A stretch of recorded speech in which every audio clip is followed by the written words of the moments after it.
அரசே, கார்கி அவர்கள் தங்களை காண வந்திருக்கிறார். அவர்கள் எங்கு வந்தாலும் பிரச்சனையோடு தானே வருவார்கள். அவர்கள் சவாலை நாம் ஏற்கவில்லை என்றால் மிதிலையின் கௌரவம் மண்ணோடு மண்ணாகிவிடும். பிரபு, என்னோடு போட்டியிட்டு விவாதிக்க மிதிலையில் அறிஞர்கள் எவரும் இல்லையா? தந்தை அனுமதித்தால் நான் அன்னை கார்கியோடு விவாதிக்க தயாராக இருக்கிறேன்.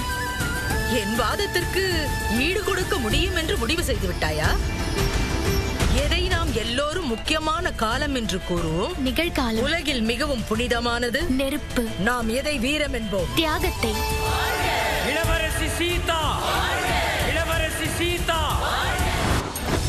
இறுதியான கேள்வி, மும்மூர்த்தியானவர் யார்? பிரம்மன், இல்லை சிவ, திருமாலா?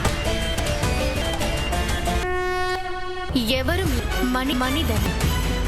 உளறுகிறாயா? பிரம்மா, சிவ, திருமா, இவர்களோடு மனிதர் சொல்கிறார். எவர் ஒருவனை உள்ளதோ அவர் அம்மனுக்கு சமமாக உள்ளது. அவர் இருக்கிறது போல தனியம் இருக்கின்றதோ திருமால் அவரிடம் கொண்டுள்ள மூன்றும் நிறைந்துள்ளது. அவர்தான் உரிய மும்மூர்த்திகளை காட்டிலும் உண்டவர். சாதுரியை வியக்க செய்ய விருப்பம் அனைத்து குணங்களுடைய ஒருவருக்கு மணாமைய வேண்டும். முதன் முறையாக ஒப்புக்கொள்ள மொழி இருந்தாலும் என்ன நினைத்து மிகவும் கவலை சொல்கிறீர்கள். உறைவிடமாக அரசியாக உங்கள் மகளுடன் எங்கீர்கள்? திருமாலே கணவனாக வேண்டும்.